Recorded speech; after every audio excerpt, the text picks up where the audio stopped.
You walk to him, girl. Clyde Mercer snapped, jerking his chin toward the drunken widower standing center floor. Let him see what he's buying. The fiddle music had gone thin, like breath sucked out of a cold room. Even the fire in the hearth seemed to hush.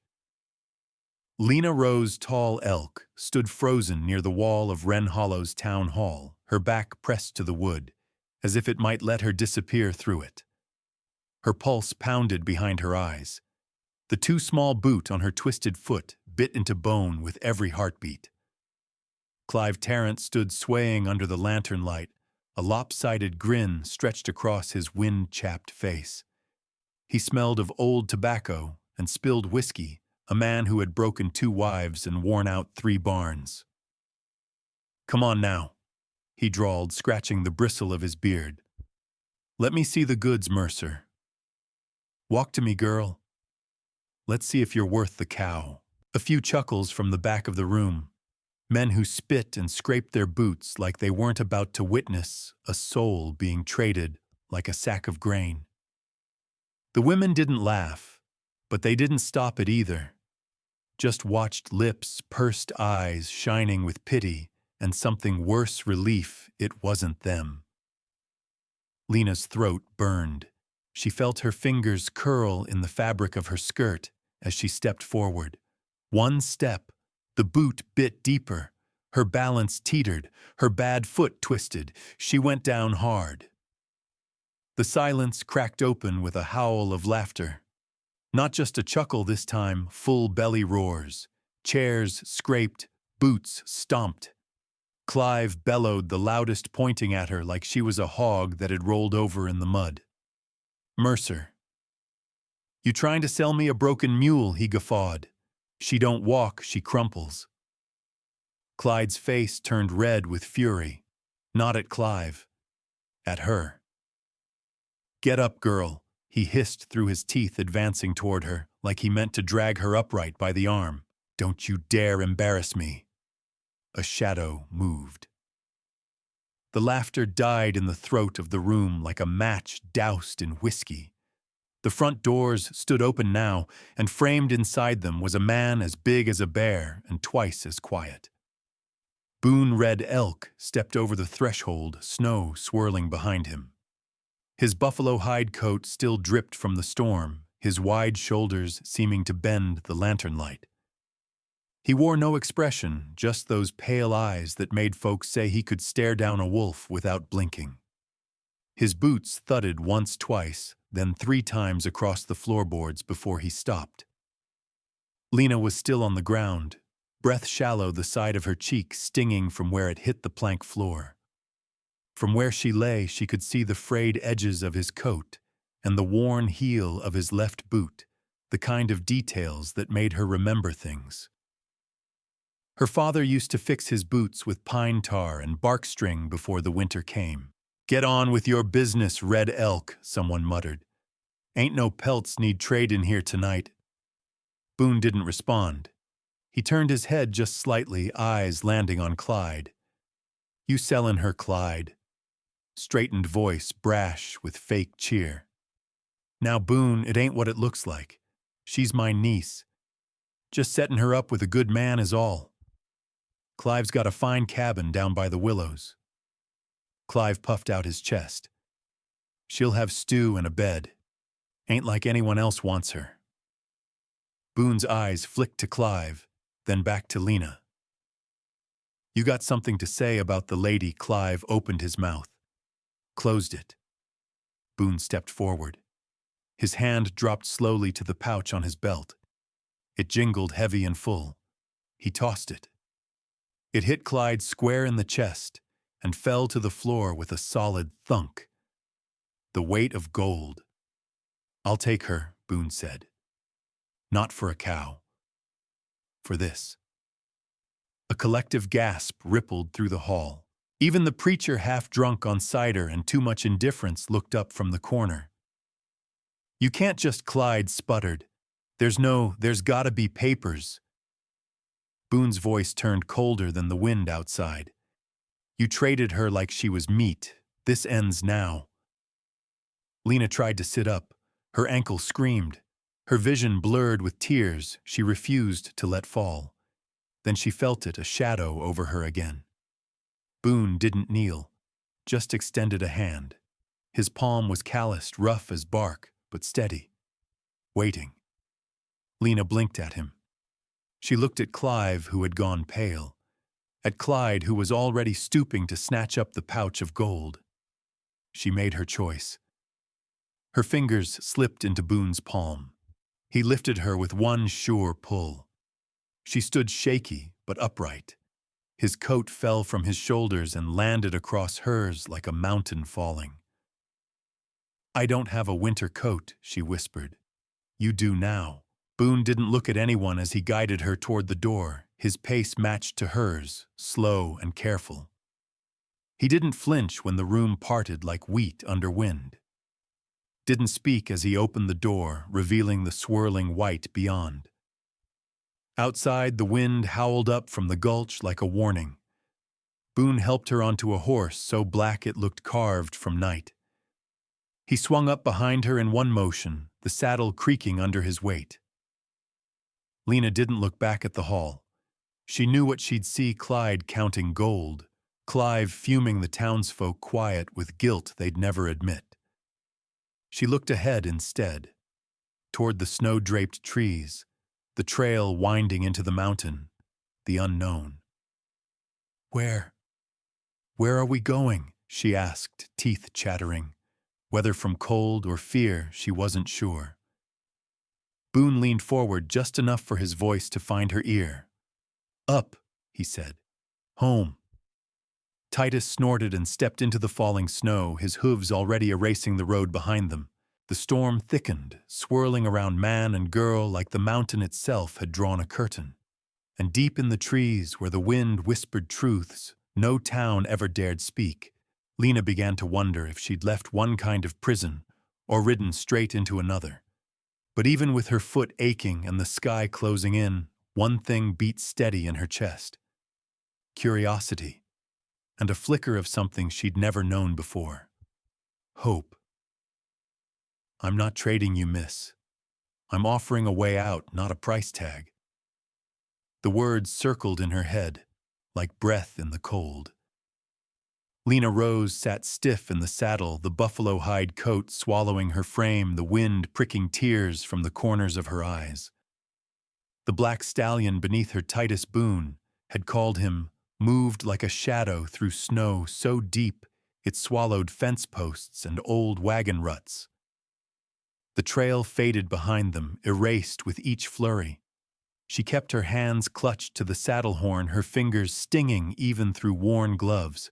Boone rode behind her, solid as the mountains themselves, one hand lightly on the reins, the other steady at her waist to keep her upright. He hadn't spoken since they left Wren Hollow. He hadn't needed to. His silence filled every space the town had left hollow.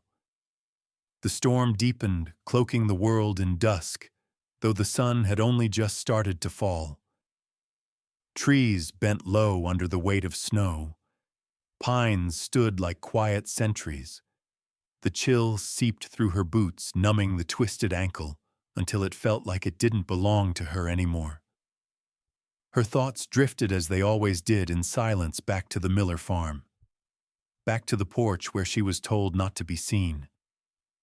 Back to her uncle's hissed warnings: don't talk unless spoken to, and never sit in the front pew.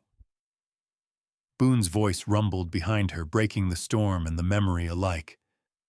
"We'll stop at Halfway Creek. There's a warming shack I built last fall." She didn't answer right away. Her mouth was dry, words clinging to the back of her throat like dust. When she finally found her voice, it cracked. "Why did you do it?" She felt the weight of him shift slightly in the saddle. "Do what back there? At the town hall?" "You don't know me." The pause that followed stretched long. The wind filled in between them, tossing snowflakes into her lashes. "I know enough," he said at last. "I know what it's like to be looked at like you're not fit to belong in the world you were born into." His voice wasn't bitter. just matter of fact, like he was naming a season, a fact of life. I would have rather they ignored me, she muttered.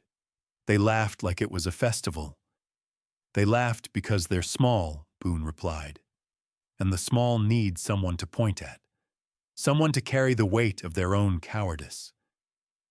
She turned her head slightly, trying to see him through the blur of her hood. So you rescued me out of pity, no. The word came flat, immediate. Pity's cheap. I've got no use for it.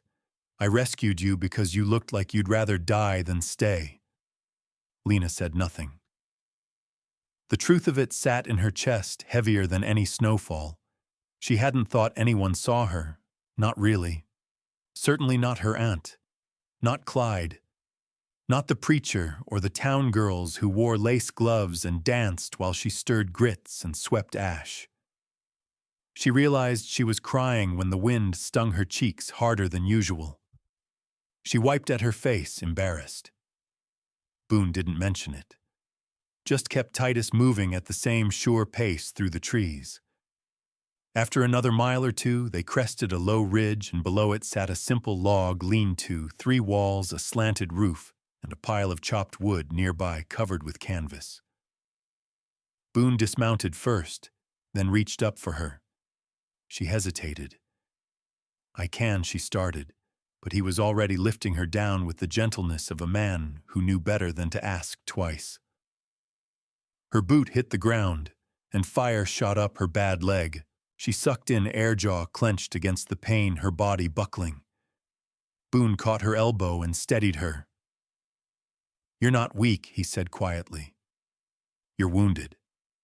There's a difference. She didn't reply, just limped to the shack, each step like tearing thread through a raw wound. Boone built the fire quickly, hands practiced, the lean-to filled with crackling warmth. He spread out 2 bedrolls side by side and left a respectful distance between them. He handed her a tin cup of coffee from his saddlebag. It was bitter and smoky, but it burned her throat in the right way. She drank it down in silence. Boone sat across the fire, cross-legged, one hand absently scratching the scruff of his jaw. His rifle lay nearby, dry and within reach. Titus stood outside beneath a pine, huffing steam into the night. You ever been up the Bitter Roots? He asked. She shook her head. Different kind of world up there. Cold's deeper. Silence is louder. Everything fights to stay alive. She watched the firelight flicker across the lines of his face, lines carved from weather and time more than age. His eyes were gray. Not pale like snow, but like smoke, just before the wind carries it away. Why do you live up there? She asked. Boone leaned forward slightly, elbows on his knees. Because up there, the only thing that decides your worth is how you face the storm. He didn't say it like a sermon, more like a man remembering something he couldn't quite shake. Lena stared into the flames.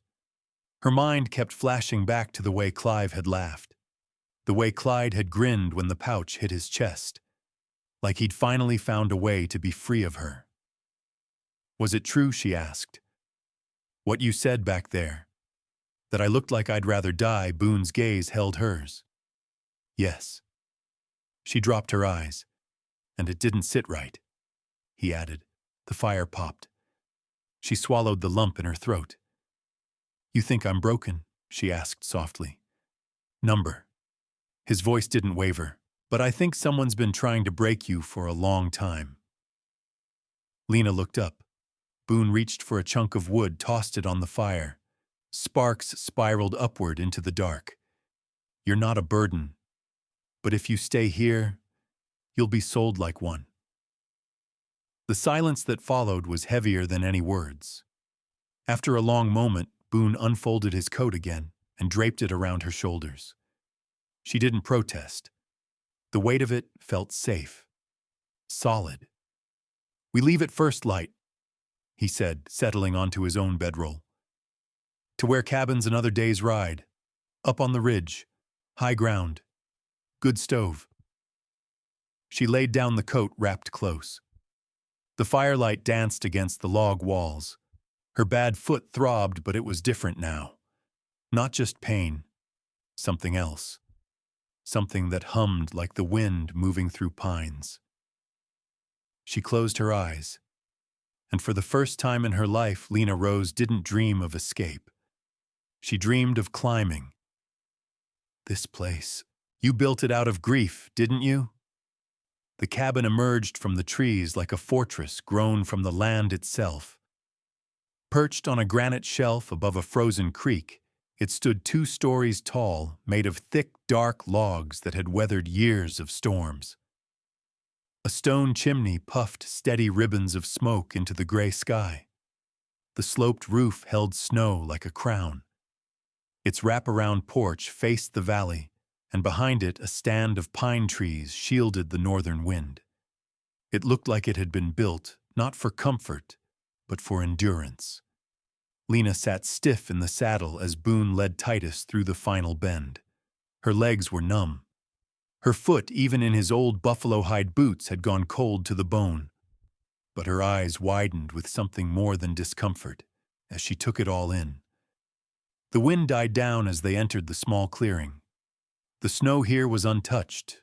No wagon tracks, no boot prints. Only their own path wound behind them, like a white thread stretching down the mountainside. Boone dismounted first and reached up for her again. She didn't argue this time. She let him lift her down, grateful that he made it look like it wasn't hard. His arms were steady, and for the briefest second she leaned into his chest before stepping back. "Come inside," he said, simply pulling open the thick wooden door. The warmth hit her before she crossed the threshold. Inside the cabin breathed with life. The scent of burning cedar pine resin and leather mingled in the air. The floor was wide plank pine worn smooth by years of boots. The walls were lined with shelves, books, jars of dried herbs, tools polished from use. A bearskin rug sprawled in front of a massive stone hearth, where flames crackled behind an iron grate. But what startled her most wasn't the warmth or the size, it was the neatness. Everything was placed with care. Blankets folded, rifles racked. A kettle simmered on the stove like it had been expecting them. "This is yours," she asked, her voice barely above a whisper. "Mine and Elias's," Boone said quietly, brushing snow from his shoulders. She turned toward him. "Your brother Boone," nodded once, slowly. "Built it together." He passed a long while back. Lena looked back around the space. There was no dust, no decay, just silence and care. Her eyes landed on a corner table where a bundle of dried wildflowers sat in a clay vase. "This place, you built it out of grief, didn't you?" she said before she could stop herself. Boone didn't answer at first, just stared into the fire like it owed him something. Then he exhaled, deep and slow. "Yeah," he said. "Some folks bury the past. I built 4 walls around mine." She nodded suddenly, feeling as if she'd walked into something sacred. "Sit," Boone said, moving to stoke the fire. "Rest your foot." She limped to a wide rocking chair draped with a wool blanket. As she eased into it, her body sighed with relief. The cushion gave just enough, and the heat from the fire seeped into her spine. She didn't realize how tightly she'd been holding herself until she let go. Boone moved through the cabin with quiet purpose. He ladled soup from a pot into 2 tin bowls and handed one to her. Rabbit stew with root vegetables. The smell made her stomach lurch with hunger. They ate in silence, save the soft clinking of spoons and the occasional pop of the firewood. Outside, the storm began to pick up again. Wind hissed against the eaves, but it couldn't reach them here. Not anymore. After they ate, Boone stood and walked to the far wall. He unlatched a small cabinet. Inside lay neatly rolled cloth, a bundle of bandages, and a small metal box. He opened it, pulled out a tin of salve, and walked back toward her. "Let me see it," he said, nodding at her foot. She hesitated, But the way he waited, not demanding, not forceful, made it easier to say yes. She bent forward, unlaced the boot, and peeled back the wool sock. The skin around her ankle was red and raw, swollen from the ride and cold. The foot curved inward sharply, the tendons tense and raised. Boone didn't flinch. He crouched beside her, setting the tin on the floor. His hands were large, but his touch was careful. He pressed gently around the joint, testing the range, noting every wince she gave. "Does it hurt up the calf?" "Yes." He nodded. "Tendon's been pulling wrong for years, not just the foot." She studied him, his focus, the way his eyes moved without judgment. "Are you a doctor?" she asked. Boone didn't look up. "Used to be. 4th Cavalry surgeon, before the bottle and the mountains got hold of me." She didn't speak, just watched him rub the salve in slow, careful circles. It burned slightly, then cooled. "Tomorrow," he said, "I'll make you a brace. Something to shift the angle of your stride. Might not undo everything, but it'll help." She stared at him. Why he met her eyes. "Because you shouldn't have to fight the world and your own body at the same time." The words filled the room like music, soft and unexpected. Boone stood, replacing the tin and washing his hands in a basin near the hearth. Then he moved to the bed in the corner, pulling back the quilt. "You take the bed," he said. "I'll sleep by the fire." "I can't." Not a debate. He pointed to the bed. "You've got the healing to do." She looked at the quilt. Blue patchwork, thick and warm. She stood slowly and made her way over. The mattress was firm but softer than anything she'd slept on since she was a child. Boone pulled another log from the pile and dropped it into the hearth. "There's clean clothes folded on the trunk. Water for washing." "Thank you," she murmured.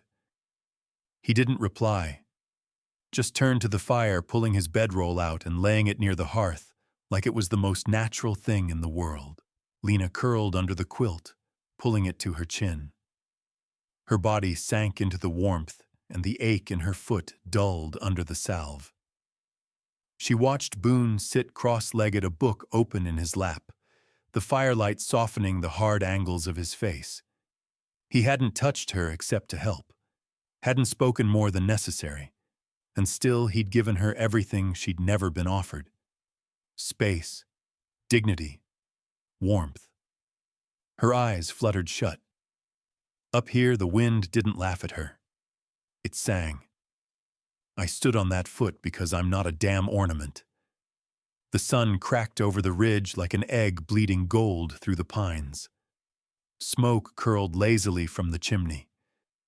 The wind had quieted to a whisper overnight, and for the first time since she arrived, Lena heard birdsong, thin, tremulous, like something waking after a long silence. She stood at the cabin's small counter, both hands pressed hard into a ball of dough. Her foot throbbed beneath her, the ache sharp and rising, but she ignored it. Boone's chair sat unused behind her, pulled out politely, but left empty. If she was going to live here, truly live, she wasn't going to do it perched like a doll in a corner. The flour dusted her sleeves. The counter creaked slightly as she kneaded. She didn't know how to make biscuits right. Her aunt never let her near the stove, just the cleaning rag and the ash bucket. But she remembered enough, watched enough, paid attention when no one thought she was worth watching. Now she shaped the dough into small mounds, lined them on a pan, and turned toward the iron stove. It already radiated heat. She opened it, slid the pan in, and closed the door without a sound. She wiped her hands on a towel, turned, and found Boone standing in the doorway, snow melting off his shoulders, an armful of wood balanced in one arm. He didn't say anything, just looked at her, really looked. At her standing there with flushed cheeks, flour on her wrist, and a wild determination in her eyes. Then his gaze dropped to her foot. "You stood on that too long. he said, setting the logs by the hearth.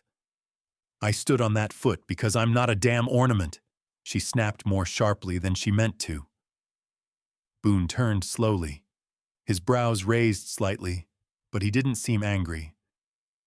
I didn't say you were, he replied, wiping his hands on his coat before unfastening it. I said it because it hurts. She glanced down, saw the red seeping through her sock. It does, she admitted. He nodded once. Sit down. I'll fetch the salve. Lena hobbled to the chair, muttering under her breath as she lowered herself. Boone crouched in front of her hands, gentle as he pulled off the boot and peeled back the sock. Her ankle was swollen and red. A thin line of blood curled around her heel. You tore the skin, he said. I needed dough, she shot back. I didn't haul timber. You don't have to do anything. She narrowed her eyes. Don't tell me I'm free, then tell me to sit still like a broken bird. Boone stopped. The tin of salve in his hand open still. I didn't mean it that way. She looked away. Her voice dropped. That's how they all meant it. He didn't respond for a while, just dabbed the salve gently onto the open skin. The scent of pine oil filled the room. His hands were quiet, competent, never lingering longer than they needed to. When he wrapped her foot with clean linen, he sat back on his heels and met her gaze again. You're not broken, he said. You're sore, worn down, but not broken. Lena's throat tightened. She nodded once, swallowing hard. The stove hissed behind them. Boone stood and walked to it, cracking the oven door. They're not burnt, he said, surprise in his voice. I can cook, she muttered, her voice still scratchy with pride. Better than me, he said with a faint smile. My stew tastes like boot leather. A breath of laughter escaped her before she could stop it. Boone slid the pan out with a cloth and set it on the table. The smell of fresh bread filled the room, warm and alive. They ate in companionable silence, the kind that doesn't need filling. Afterward, Boone pushed his empty plate away and leaned back. You cook, I hunt, he said. But I make you a chair for the kitchen, one with a bar to brace your leg. No standing more than 10 minutes. She looked at him across the table. You think I'll stay? He didn't blink. I hope you will. Lena stared down at her hands, her fingers tracing crumbs on the tin plate. What if I'm not what you thought I'd be? She asked. Boone's voice was steady. I didn't come to the town social looking for someone perfect. I came because I saw a girl about to be traded like a mule. And I knew I couldn't let it happen. Lena nodded, letting the words settle like earth around roots. Later that afternoon, she sat wrapped in a shawl near the fire as Boone carved in silence.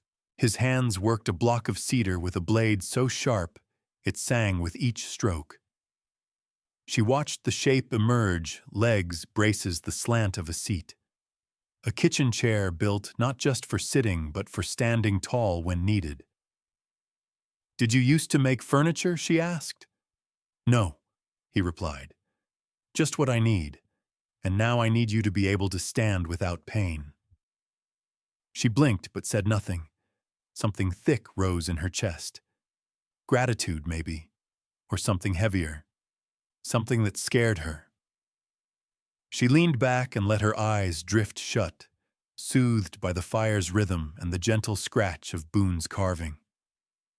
The day turned to dusk. The wind howled outside, stirring the pines and tugging at the smoke that drifted from the chimney. But inside the cabin stayed warm, wrapped in the quiet shape of two people circling each other. As the shadows grew long, Boone set the chair frame aside and reached for a book from the shelf. He flipped it open, thumb running along the spine. Read to me, he said. Lena looked over from the fire.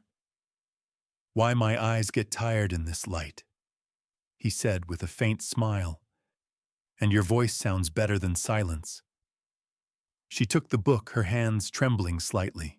She cleared her throat and began. It was slow at first. Her voice cracked in places rough from disuse.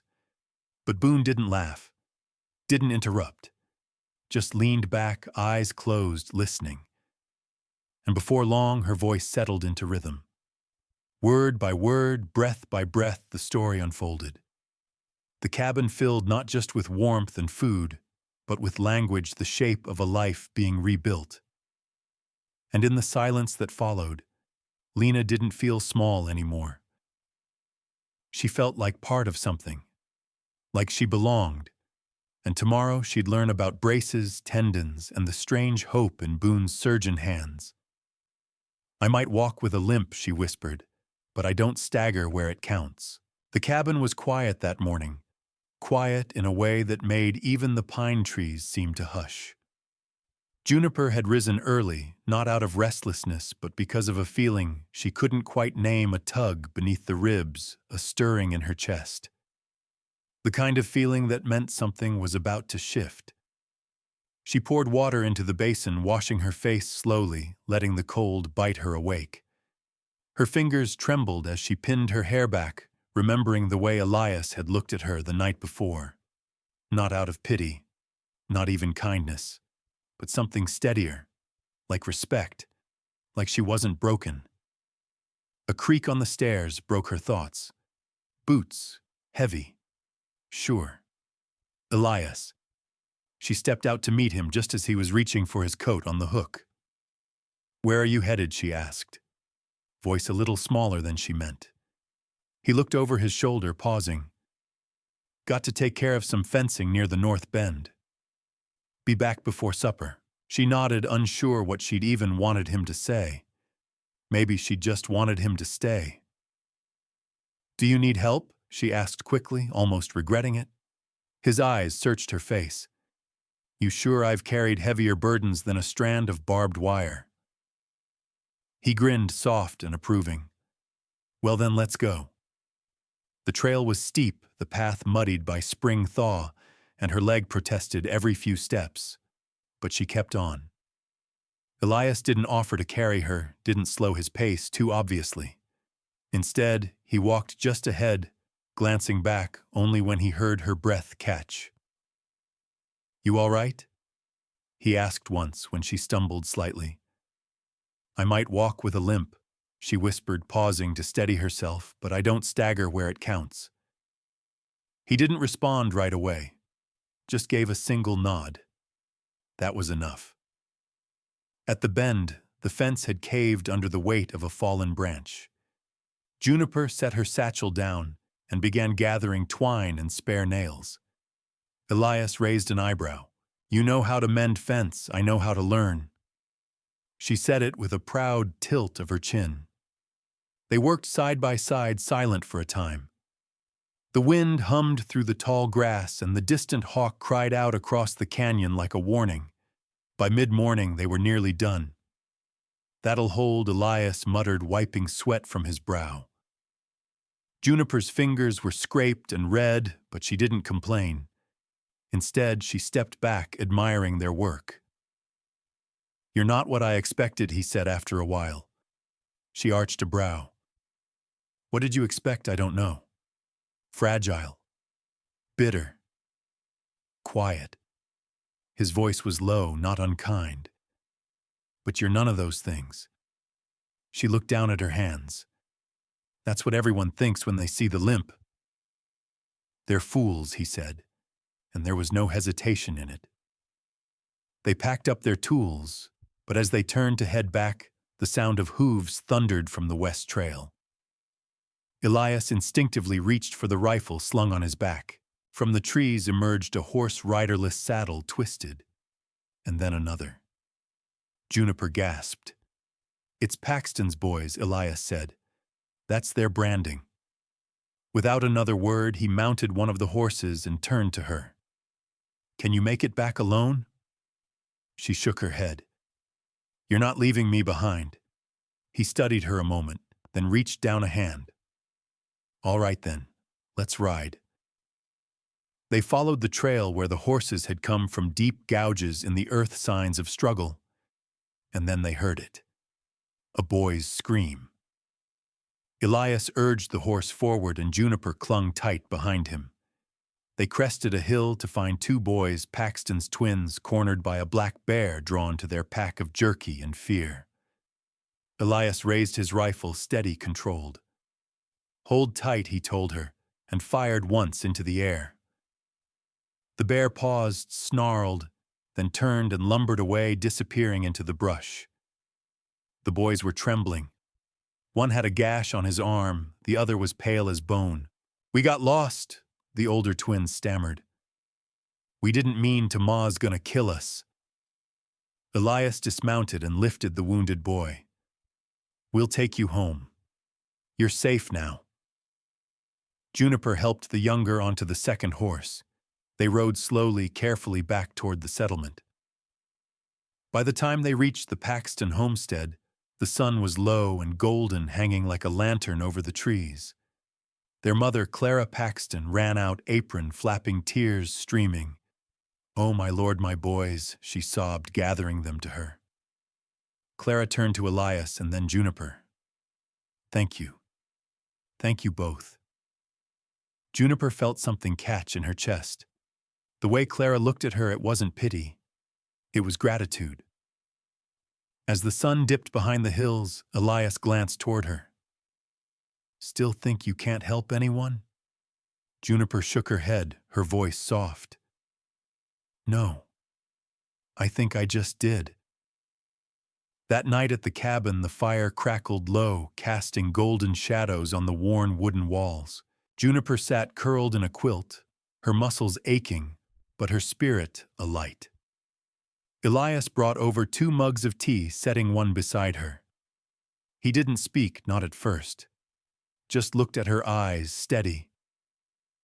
"You ever thought maybe the limp isn't the thing that's held you back?" he asked gently. "Maybe it's what others believed about it." She looked into the fire, heart pounding. Maybe she whispered. But that belief ends here. And somewhere deep inside, a knot that had been twisted for years, since the moment she was called a burden, since the whispers in the street, the turned faces loosened. The next morning, before the sun had even kissed the tops of the trees, Elias handed her a folded note. "We've got a long ride tomorrow," he said. "But first there's someone I want you to meet." She opened the note. The handwriting was rough, but the words were clear. "You're stronger than you think, Juniper. It's time you saw what's waiting for you on the other side of fear." Her hands trembled as she folded it back up, slipping it into her satchel like a secret. There was a new trail ahead, one she hadn't dared imagine before. But this time she wouldn't limp toward it. She'd walk into it, straight-backed, heart wide open. "I don't need fixing, Ridge. I just need someone who doesn't look away when I walk into a room." The first cold snap of autumn arrived overnight, chasing golden leaves from the cottonwoods and painting the morning air with frost. Ridge lit the fire before dawn, a ritual now as familiar as the tightening of his shoulders when the past slipped too close. He moved through the cabin without sound, checking on the pot of beans simmering near the hearth, adjusting the cracked window near the pantry, and peeking out toward the barn, where Rooster was already pawing the dirt, impatient for feed. Behind him, soft breathing signaled Lily was still asleep. Her blankets rose and fell like gentle waves. Her hair spilled like dark ink across the pillow, and one arm curled protectively around the small cedar box she never let out of reach. He still hadn't asked what was inside. Some things a man waits to be told. He pulled on his coat and stepped outside, just as the eastern sky caught fire with dawn.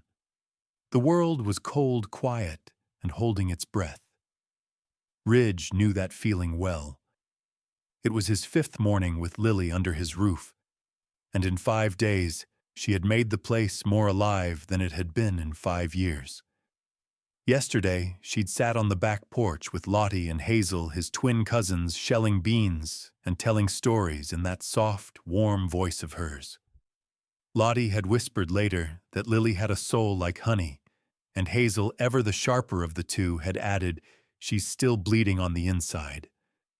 But she smiles like it don't cost her." Now Ridge caught himself hesitating before going back in, not out of dread, but fear he might break the spell of this quiet miracle taking shape under his roof. She hadn't cried again since that first night, but she hadn't laughed either. Not the full kind. That morning she surprised him by coming out to the porch with her blanket around her shoulders, her limp more pronounced from the chill. "I smelled coffee," she said, her voice a little hoarse. He poured her a cup in silence and handed it to her without ceremony. She cupped it with both hands, letting the warmth sink in. "Do you always get up this early?" she asked, eyes not meeting his yet. "Always," he said. She took a sip, then pulled her blanket tighter. "I had a dream I was running through sunflowers. There was someone chasing me, but I wasn't scared. Just free." Ridge leaned against the porch beam and studied her. "You ever seen sunflowers that tall around here?" "No, but they were big, over my head. I remember looking up at them and laughing. Sounds like a good dream." It was. Until I tripped. My leg gave out like it does in real life. And then they caught me. She stared into the mug, steam curling around her cheeks. He let a long silence settle before speaking. "Dreams like that, they say, what the soul's aching for." She looked up, her eyes shining. "You think my soul's aching, don't yours feel like it is?" Her chin trembled, but she didn't look away. "It does. Every day." "Mine too," Ridge admitted softly. "Different reasons, same ache." That was the first time she didn't flinch from his honesty. Later that afternoon, Hazel arrived with a patchwork bundle and a mission. "She needs something better than that old coat," she declared, eyeing Lily's worn sleeves. "We ain't gonna fix what's inside her, Ridge, but we can make sure what's outside don't get frostbite." Hazel had a way of bursting through grief like a plow mule through frozen ground. She wrapped Lily in a shawl of warm russet wool, hand-stitched with fine care. "This belonged to Mama," Hazel said. She wore it when she didn't want the world to see her sorrow. Lily clutched the shawl to her chest, like armor. "Thank you. It's beautiful." Hazel tapped her chin gently. "So are you. Don't let sorrow tell you different." That night, Ridge watched Lily place the shawl over the cedar box by her bedside. Not cast it aside, not hang it, but wrap it as if she was shielding something holy. He finally asked, "What's in the box?" Lily didn't answer at first. Then she turned down the lantern until the room was dim. "My mother's Bible," she whispered, "and a handkerchief she embroidered for me before she died. She gave it to me on the last morning I could walk without pain." Ridge waited. "She said I was going to do something important, that my limp wasn't punishment, it was a mark.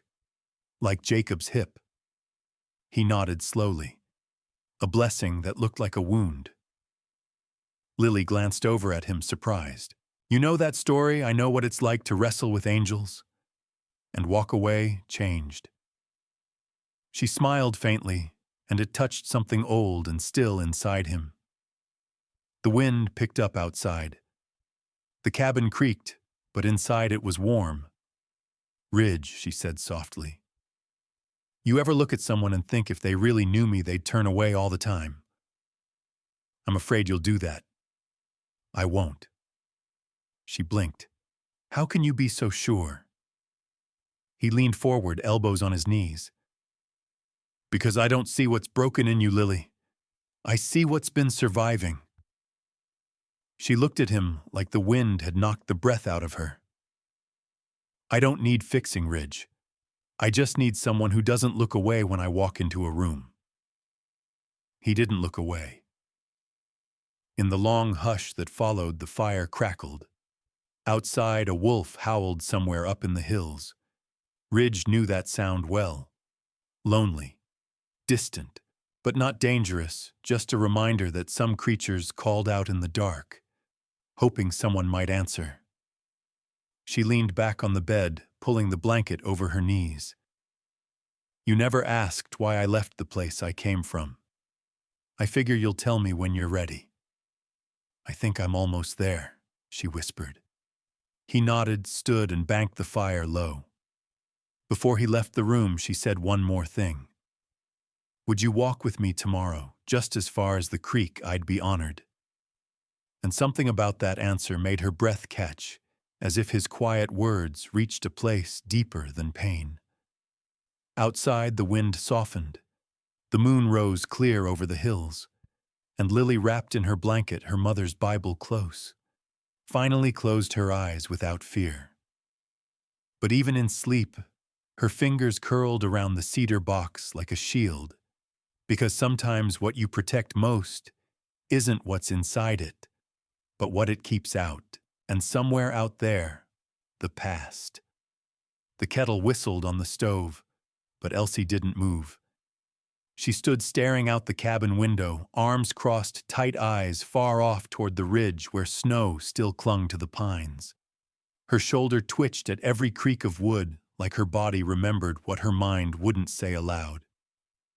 Levi turned from the hearth, wiped his hands on a dish rag, and walked slow boots soft against the boards.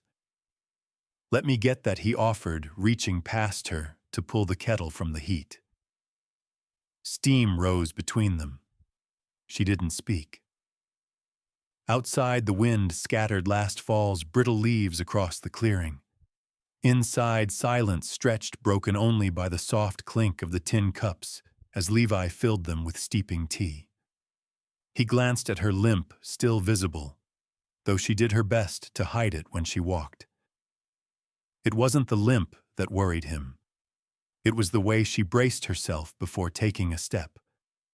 As if she expected to be struck for doing it wrong, he handed her the tea. She took it with both hands, fingers trembling. You don't have to keep looking at me like that, she said. Finally, her voice scratchy from disuse. Like what? Like I'm gonna break. I ain't looking at you like that, he replied gently. I'm looking at you like you already been broken, and I'm just trying to see where the pieces go. That made her blink. She turned her face away toward the hills again, but didn't move otherwise. Levi sat across from her at the table, the big pine one he'd made with his own hands. There was a groove down the middle from where he'd split a board wrong years ago. He rubbed it with his thumb. You don't have to say anything, he said. But if there's a part of you that wants to, I'll listen. Elsie's hands tightened on the mug. What would it matter? Ain't like talkin' ever changed what's already happened. No, Levi said. But it might change what happens next. Her shoulders lifted just barely, as if a breath snagged beneath her ribs. The silence returned this time, not heavy but watchful. Then her voice, low and hoarse, cracked the air. It was my uncle. Levi didn't move, didn't speak, just kept looking at her in that way that didn't press or pity. She swallowed hard. He took me in after Mama died, said he'd raise me right. But he didn't want to raise me, just wanted someone to yell at, someone to break down so he could feel big. Her eyes stayed on the window. Said my limp made me useless. Said no man'd want me. Made sure I believed it. Levi's jaw tightened, but he didn't interrupt. I wasn't even 15 when he shoved me down the root cellar stairs. Told folks I was clumsy. Said I tripped. No one questioned it. She let out a bitter laugh. No one ever did. Levi finally spoke, his voice rough. You ever tell anyone else? She shook her head. What for? I already knew the answer they'd give me. God don't give more than you can bear. That's what they'd say. like faith was supposed to feel like a noose. Levi leaned forward, his palm up on the table between them. You don't have to carry that alone anymore. Not here. She stared at his hand. Didn't take it. Didn't pull away either. I'll never lay a hand on you in anger, he said. And I sure as hell won't let no one else do it either. A long beat passed. Then slowly she set her cup down and stretched her hand toward his. She didn't flinch when he touched her, just looked up like she'd been waiting her whole life for someone to notice it still hurt. That night, Levi didn't sleep. He sat by the hearth long after she'd gone to bed, staring at the flames, wrestling his own rising fury. Not at her. At the man who'd done this. At the town that turned blind. At the world that let her believe she was broken beyond repair. The next morning, news came down the trail from Bart Rowley, one of the ranch hands who'd ridden in early for feed. That preacher fella Judson Ames, he's been talking about you and the girl at the trading post, Bart said. Says you're shacked up with some crippled harlot. He's stirring folks. Levi's hand clenched tight around the feed bag. That's so thought you'd want to know. I told him to shut his damn mouth, but you know how he is. All scripture, no soul. Levi nodded once. Appreciate it, Bart. He spent the rest of the day tending the cattle with hard, efficient motions. But by sunset, he'd made up his mind. He wouldn't let whispers become wildfire. If the town wanted something to talk about, he'd give them something worth their breath. Something that put an end to shame, once and for all. That night, Elsie found him standing out near the fence line, staring at the stars. The wind tugged her shawl close as she stepped beside him. They talkin', aren't they? She asked. He nodded. They are. She braced herself like she always did, waiting for rejection, waiting for someone to flinch away. But Levi just said, let 'em talk. I'd rather stand in truth with you than in silence with cowards. A faint smile tugged at her mouth, the first he'd ever seen. You're a fool. Probably. She looked at him, eyes softer now. What are you planning? I'm planning to take you into town come Sunday. Let the folks see what a real man does when he finds something worth standing beside. Her lips parted. Why? Because I won't let them speak lies over you. And because I'm done letting shadows win. Elsie turned back toward the cabin, but her hand found his again. This time she held it. From the ridge above, the wind moved gentle through the pines, carrying with it the faintest breath of spring thaw.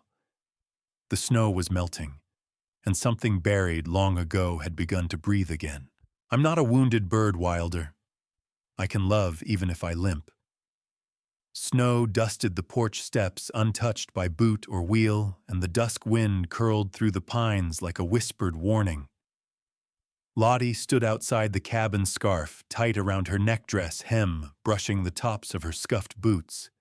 She hadn't heard Wilder approach, but somehow she always knew when he was near like a shadow she didn't fear anymore. He stepped beside her, quiet, as always, holding 2 mugs of steaming coffee. One for her, one for him. No words, not yet. She took the mug and wrapped both hands around it, feeling its warmth settle into her fingers like a promise. Thank you. Wilder's breath plumed in the cold. You've been quiet today. Lottie looked toward the trail that led down into town. Word gets around. Someone told Miss June that I used to dance. Her voice caught small as the wind. Said I was the best in the county before the fever took my leg.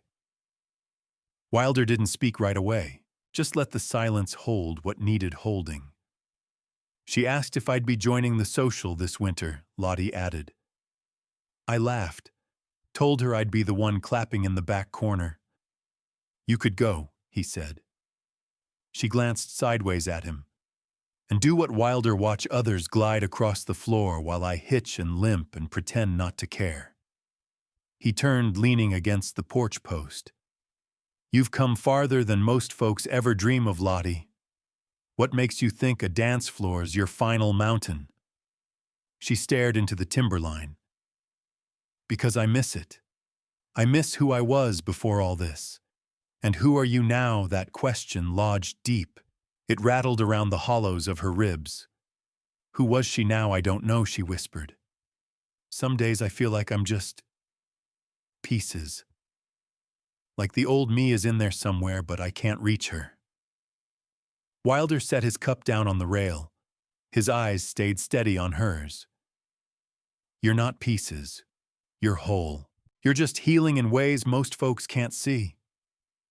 Lottie's fingers gripped the mug. "You talk like you see more in me than what's there." "I do." His voice dropped. "Always have?" She turned fully now, facing him. "You treat me like glass, Wilder." "No," he said, firm. "I treat you like someone who's been through hell and clawed her way back." Tears threatened, but she blinked them away. "Then why do I feel like I'm still waiting to be whole enough to love to be loved?" Wilder stepped closer, close enough she could smell the cedar and tobacco on his coat. "Don't you know yet, loving isn't for the perfect, it's for the brave. You don't have to be fixed to be worthy." Her chin trembled. "Then let me say this before I lose my nerve." He waited. "I'm not a wounded bird, Wilder. I can love even if I limp." The look that passed between them was unshakable, quiet, fierce, and full of things unspoken.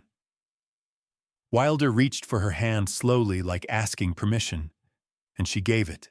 They stood that way as the stars began their climb. Later that night, Lottie sat by the hearth journal open on her lap. She'd taken to writing again, small lines, fragments of herself stitched back together. She wrote, "There's more to me than a limp, more than what was taken.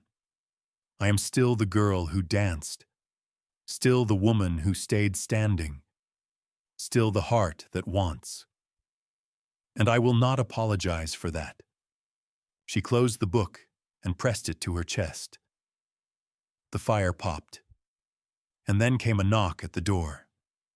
Wilder rose, first brows drawing low. Visitors were rare this far into the ridge after dark. He opened the door to find a young boy, no more than 10, panting cheeks raw from wind. "Mr. Wilder," the boy gasped. "It's your brother. He's back. He's at the edge of town and he's drunk. Again." Wilder's jaw locked. Lottie stood. "I'm sorry," the boy said. "But he's yelling your name. He's mad." Wilder thanked the boy and shut the door, the tension folding over him like a heavy coat. Lottie stepped toward him. "Your brother." He nodded. "Sawyer. I thought you hadn't seen him in years." "I haven't, but when he shows up, it ain't good. I'll come with you." "No." Wilder turned. "You stay here." She touched his arm. "You shouldn't go alone." He held her gaze. "He's dangerous when he drinks, Lottie. So am I when people hurt the ones I care about." A flicker of something softened in his face, but he only kissed her forehead and whispered, "Lock the door behind me." And then he was gone, coat pulled tight, boots heavy on the porch steps. Lottie stood alone again, staring at the night. The wind pushed at the windows, and deep in her gut, something told her this wasn't just an old family quarrel. It was the beginning of a storm. The night pressed in tighter than a clenched fist, cold, gnawing at Wilder's coat as he rode fast toward the edge of town. His lantern swung from the saddle horn, casting erratic shadows through the pines. Sawyer hadn't shown his face in years, not since the last time he'd nearly burned every bridge between them. Drunk, wild, full of fury that wouldn't burn itself out. As the trail widened near the creek, Wilder spotted him. Sawyer staggered by the fence post near the livery hat, a skew bottle dangling from 2 fingers, shirt open to the chest despite the chill. His face was red from liquor and wind, his expression twisted with something between grief and fury. "There he is," Sawyer hollered when he saw Wilder. "The Holy One. The one who thinks he's better than the rest of us." Wilder didn't dismount right away. He let the quiet hang a moment. "I ain't here to fight," he said. Sawyer scoffed and took a swig. "Ain't that what you always say before the lecture? Before you talk down from your high horse? I've got no high horse, Sawyer. You've got the land, the cabin, the good name, and now I hear you've got a woman. A cripple, they say, but still prettier than anything I've known." Wilder's voice dropped low. "Don't speak on her." Sawyer threw the bottle at the ground. Glass shattered and whiskey bled into the dirt. "You still protecting the weak like you did when we were boys, still making yourself look good off my back. You're drunk. And you're soft." Wilder swung down from the saddle. "You shouldn't have come here," he said, taking slow steps forward. "Not like this. I came because I heard you finally made a life worth envying," Sawyer slurred. "And I want my peace. I want what's mine. There's nothing here for you." Sawyer laughed, a bitter sound that scraped the air. "That's where you're wrong, brother. I heard about the girl, Lottie. Heard she walks like a wounded deer but talks like she's royalty.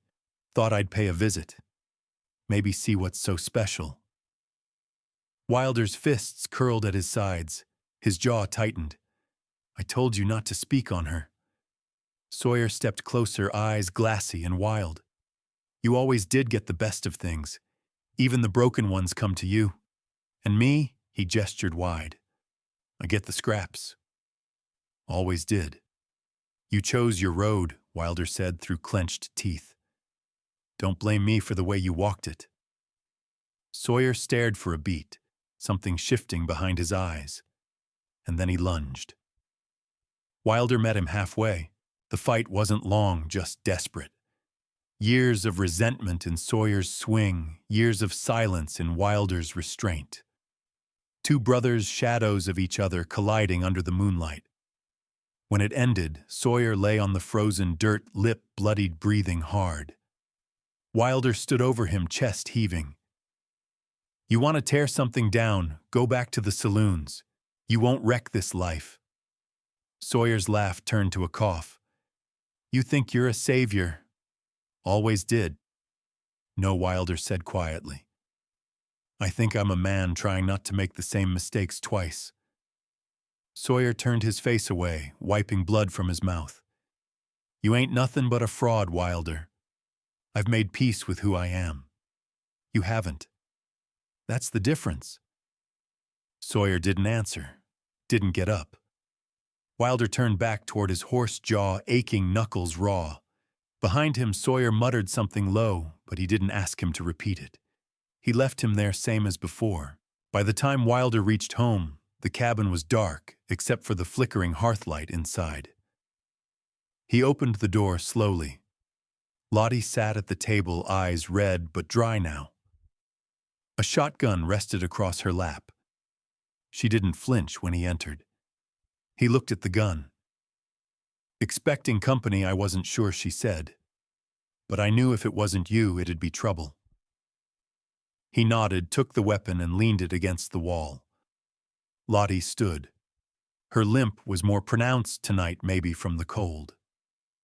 She walked to him slowly, eyes scanning his bruised jaw and blood-specked collar.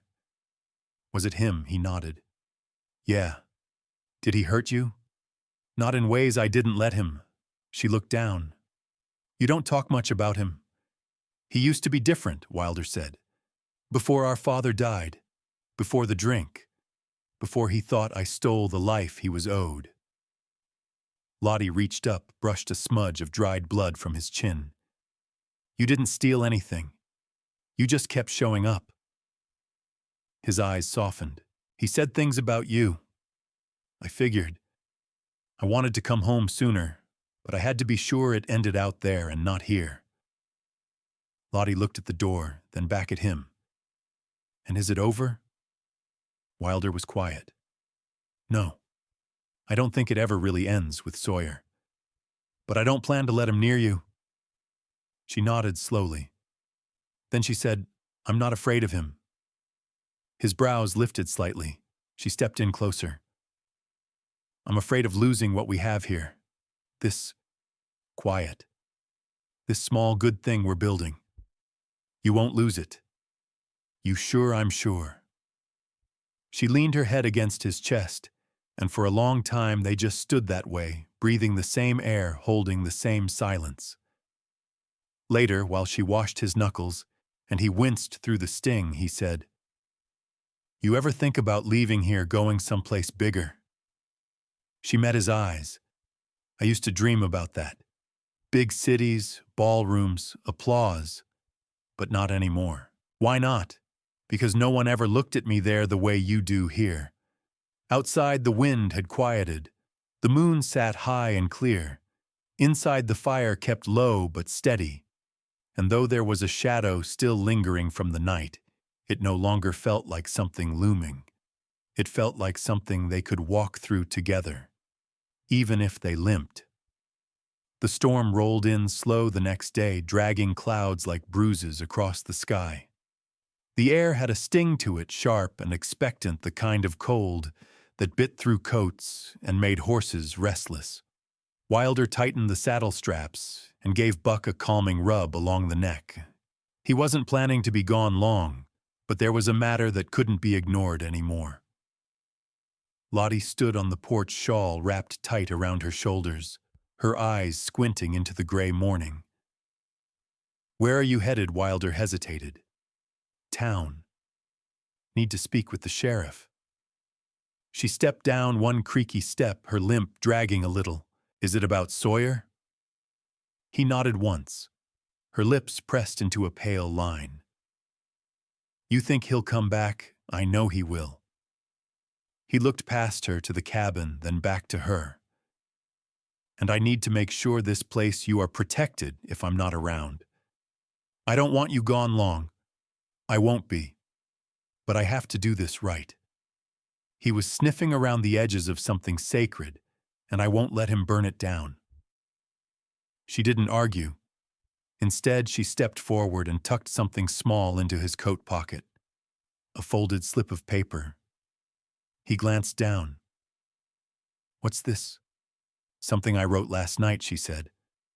Just in case something ever happens. A piece of me, I guess. His voice was low. Don't talk like that. I'm not being bleak, just real. Sometimes what's left behind is the only thing that speaks for us. He pressed the paper gently, then rested a hand against her cheek. You'll have more than words to leave behind. She blinked, fast nodded, then stepped back so he could mount up. As he rode out, she stood on the porch till the trees swallowed him whole.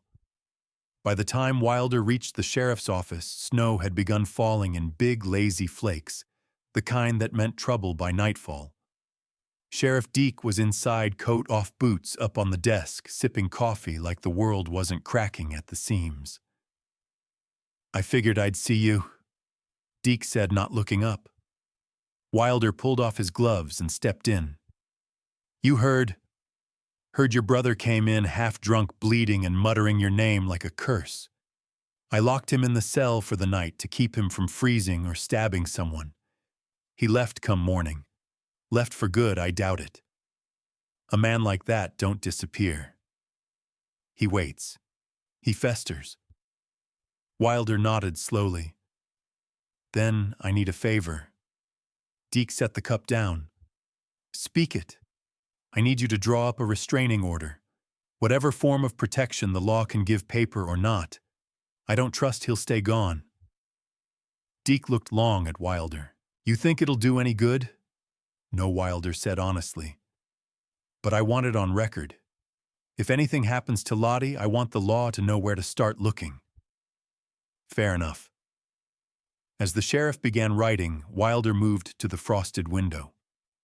The falling snow was thicker now, the wind rising in slow howls. He ever hurt you as a boy? Deke asked without glancing up. No more than I let him. and now Wilder's jaw set. Now I won't let him near anything I love.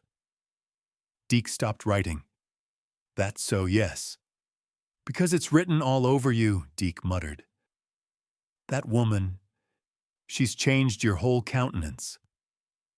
Wilder didn't answer, but the silence confirmed it well enough. With the documents signed and tucked under his coat, Wilder left the office and rode hard through the worsening storm. Snow lashed his face and the path home blurred beneath hooves. He knew this land, though every bend, every hollow. The wind might howl, but it couldn't disorient him. As the cabin came into view, unease rose in his chest, like smoke. Something felt off. Buck tensed ears, flicking. Wilder dismounted, slow boots crunching in the snow. The door was ajar. He stepped inside. Lottie, no answer. The hearth was cold. Her scarf lay folded on the table, but no sign of her. Panic clawed at his ribs. He turned toward the barn. The door stood wide. Snow had swept across the threshold. He rushed in.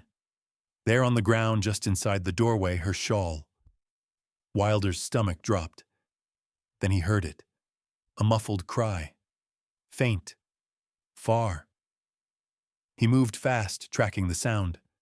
Around back past the split-rail fence beyond the tree line where the wind screamed loudest, he found them.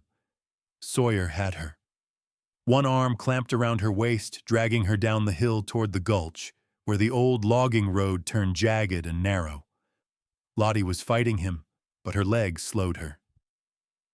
Wilder didn't call out. He didn't give warning. He moved. He hit Sawyer like a cannon, knocking him off balance, sending both men tumbling into the snow. Lottie stumbled back, gasping eyes wide. "Run!" Wilder shouted. She limped toward the trees. Sawyer swung, but Wilder caught his wrist mid-air. "You don't touch her. Not ever." Sawyer sneered. "She's just another thing you're hoarding. She's not a thing. She's mine." Sawyer broke free and lunged, but Wilder was quicker. Years of rage boiled up and met a man who'd had enough. The fight was raw and wordless, snow kicking up around them like smoke from a fire. Sawyer landed one punch, then another, but Wilder took it rose and struck back harder. Not for vengeance, for protection, for love. At last Sawyer fell. He didn't get back up. Wilder stood over him, breath-ragged blood on his collar, fists trembling. Lottie had returned despite the order to run. She was holding a long branch like a crutch, eyes wide but fierce. "I couldn't leave you," she said, voice shaking. Wilder stumbled to her, gathered her against him. "It's over," he murmured. But her voice cracked as she whispered, "No. It's just beginning. It's not what you lose in a storm that defines you. It's what you choose to stand for while the wind is still blowing." The wind whipped hard through the pines. But Wilder stood his ground, arms around Lottie's heart, pounding like thunder under skin. She leaned into him, forehead against his chest. Behind them, Sawyer lay still in the snow. Ahead, the cabin lights flickered warm behind fogged glass. The storm hadn't broken yet, but neither had they. "You don't need to say you're sorry," she whispered, her voice steadier than his. "You just need to stay." Evening had draped itself across the ranch in shades of gold and pale lavender. The longhorns had settled, a stillness hung in the air like a held breath, and the porch boards creaked softly beneath George's boots. She'd spent the last few minutes watching Ray come up the road, slow, hesitant, as if every step were a question. She didn't move to greet him. Let him feel it. Ray stopped at the gate, fingers gripping the top rail like a man trying to hang on to something before it slipped away for good. His face was dusted from the road, his hair wine-tossed and eyes hollowed out from whatever miles he'd traveled alone. But there was something different in his posture, less pride, more ache. Georgia folded her arms and waited. She wasn't going to make this easy. "I came back," he said, voice low and ragged. I can see that. He opened the gate and came through slow, like he wasn't sure if he'd be welcomed or thrown back out. His boots crunched the gravel path she'd laid herself that spring, each step carrying the weight of too many wrong choices. When he reached the porch, he stopped just below her, not daring to climb those steps. "I owe you 1,000 things," he said. "But I figure it starts with one." "You owe me nothing," she replied, jaw tight. "Not anymore." Ray looked down, then back up again, eyes brimming. "Then let me earn it. Let me know." She held up a hand. "Don't ask me for a clean slate. You don't get one of those just 'cause you finally saw the light." Ray nodded like he expected that. "I don't want a clean slate, Georgia. I want to carry the weight of what I did and stay anyway." The words hit her harder than she thought they would. Not because they were perfect, but because they were real. "I begged you," she said, voice sharp with memory. "I begged you to believe me. You saw what they did, Ray. You saw me struggling, bleeding, dragging this ranch out of the mud, and you sided with them." He flinched. "I know.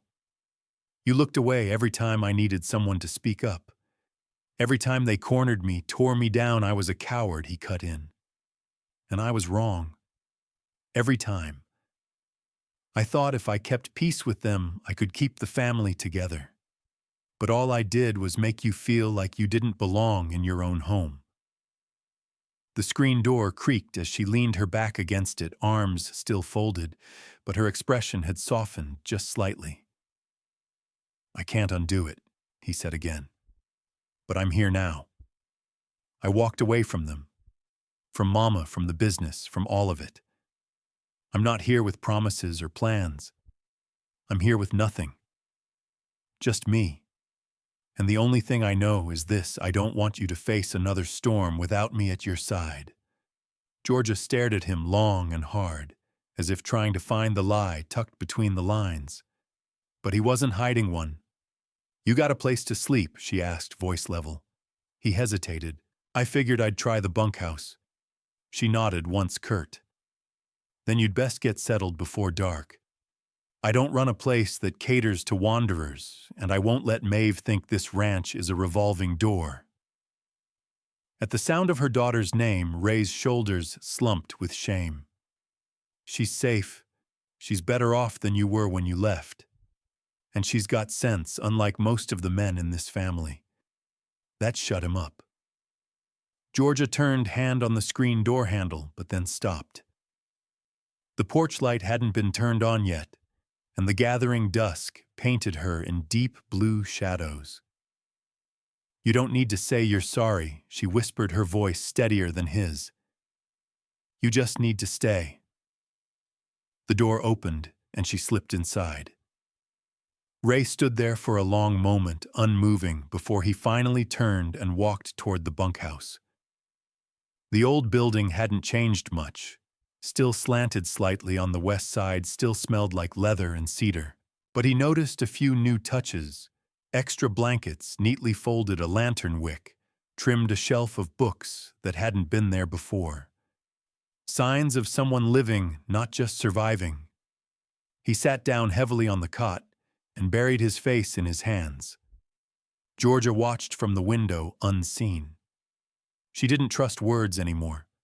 Not really, but actions, those carried weight. Ray had come back. That didn't erase the past, but maybe it gave the future a fighting chance. The next morning she rose before the sun, as always. The kitchen smelled of chicory coffee, and the skillet was already hot. She heard boots on the porch, heavy ones. He was trying not to sound unsure, but the rhythm of his steps gave him away. She didn't greet him with warmth. Just a second plate, another fork. "Eat before the eggs turn." He obeyed. Across the table, Maeve blinked in surprise, mouth full of biscuit. "Uncle Ray," he gave a small nod. "Mornin', sweetheart." Maeve narrowed her eyes, a perfect echo of her mother. "You stayin'? I'd like to." Then I guess you can feed the chickens after this. They don't care about apologies either. Georgia stifled a smile behind her coffee. Later that afternoon, Ray found himself hauling feed with Callum the ranch hand, who'd taken up space here like a stubborn root in spring. Callum didn't say much at first, just studied Ray with guarded eyes and an easy grip on the shovel. "You break her again," Callum finally said, "and I'll break your jaw." Ray didn't argue. "You saying that as her foreman or something else," Callum paused, "as someone who saw her cry in the hayloft when she thought nobody was watching. You don't get many chances with folks like Georgia." Ray nodded. "I know." They finished the feed in silence. That night, Georgia sat out on the porch again. The lantern beside her flickered in the breeze. Ray stepped out of the shadows and offered her a steaming cup. "I remembered you take honey, not sugar," he said. She didn't reach for it. "What do you want from me?" Ray stared out at the sky. "Nothing. Just a little space to prove I mean it." She took the cup. Wind rustled through the cottonwoods. Ray didn't try to sit beside her. He stood a few feet back, hands in his pockets. She sipped, watching the stars appear one by one. The silence wasn't awkward. It was earned. And somewhere beyond the horizon, the trouble they'd both been avoiding was starting to shift. Not gone, not yet, but coming. As if sensing it, Georgia said quietly, "They're not done with us." Ray's jaw tensed. "Let 'em come." She looked over at him. "No," she said. "Let's go to them." And in that moment, the old Georgia, the one who'd once been too tired to fight, was gone. The woman sitting on that porch now wasn't just rebuilding a ranch. She was preparing for war. I stood there with nothing but a rusty tin box and my last name, and he said that was enough. The wind had teeth that day. Not the kind that nips playfully, but the kind that chews through bone and memory alike. Harper's boots pressed deep into the half-frozen mud as she stared at the sign above the ranch gate, Delaney and Sons. She'd always hated that name. It hung over the land like a verdict. Reese rode beside her in silence. He'd let her have this moment. Let her come here on her own feet, no wagon, no horses pulling her forward. It was her reckoning to meet, and she'd do it standing. "Ready?" Reese finally asked, though he knew she wasn't. "No," Harper whispered. "But I'm going anyway." They passed under the arch like ghosts coming home. The yard was quiet. The cattle were penned further out. The house, painted and neat in a way it hadn't been when she was a child, loomed straight ahead, flanked by two trucks that looked a decade younger than anything her father had ever owned. Harper's heart thudded like a hammer on a coffin lid. Cal Delaney was sitting on the front steps, elbow resting on his knee, a mug steaming in his weathered hand. He didn't move when he saw them coming. Just lifted his chin, then set the mug down slow. His hair was grayer than she remembered, face thinner, but the cold in his eyes was exactly the same. "Well," he said, voice like gravel. "Look who the storm blew back." Harper held her tongue. Her grip on the tin box in her arms tightened. "What's that?" He nodded toward it. "My birthright," she said. "What you never thought I'd need." He gave a snort, almost a laugh. "You always had a mouth on you, even when you had nothing to say." Reese took a step forward, but Harper held out her hand. "Don't," she said softly. "He's just an old echo now." Cal rose from the steps, brushing off his pants. "You here for land, for pity, or just to stir the dust? I'm here to claim my mother's things. Her letters, her quilts, the photograph of her with me on the porch swing. You said I could come when I was ready." "You were never ready," he said flatly. "I am now." He squinted at her like he could stare through the layers of womanhood and work and sorrow she'd piled over the years, looking for the girl he'd tossed out like scraps. Back porch, he finally said. Cedar chests there. Locked, but the keys inside the coffee can in the pantry. Just like always. Harper moved past him without another word. Inside the house, it smelled of lemon oil and soap, not the sour beer and dust she remembered. Someone had cleaned. Someone had changed the curtains. Someone, maybe Cal, maybe not, had tried to make this house something livable again. She found the pantry, found the coffee can, and there it was, a brass key nestled among old nails and rubber bands. Her fingers trembled as she took it. Reese waited outside the back door, arms folded, watching the pasture. The cedar chest sat beneath the window bench, same as always.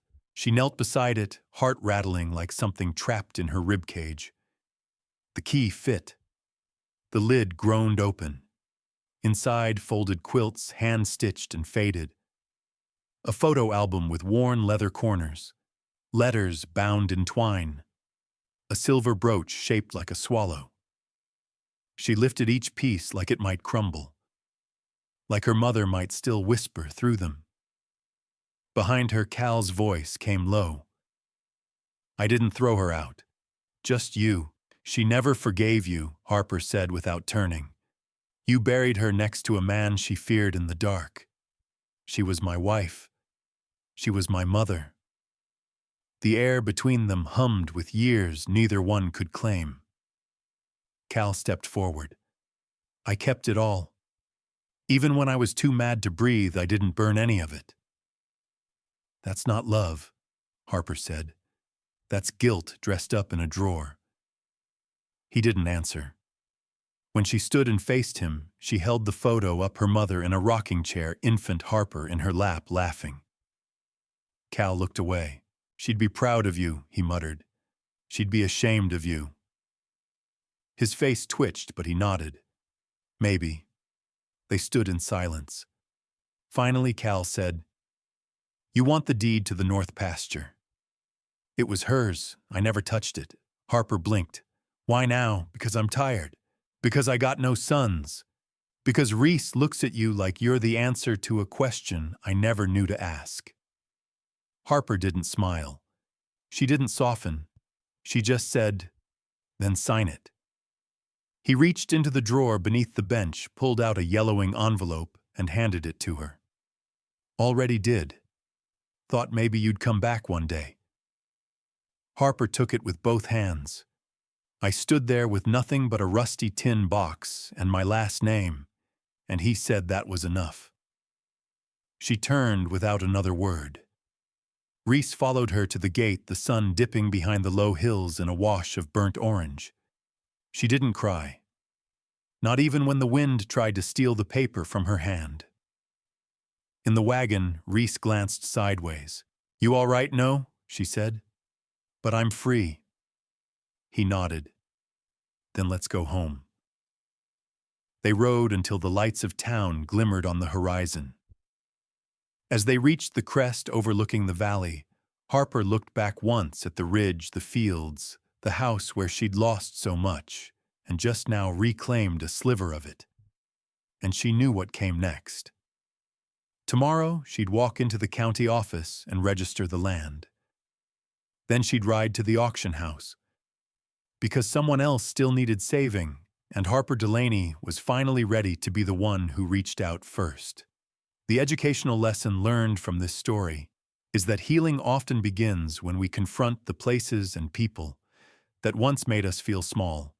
Sometimes closure isn't found in an apology, but in reclaiming what was ours all along, dignity, legacy, and the right to begin again.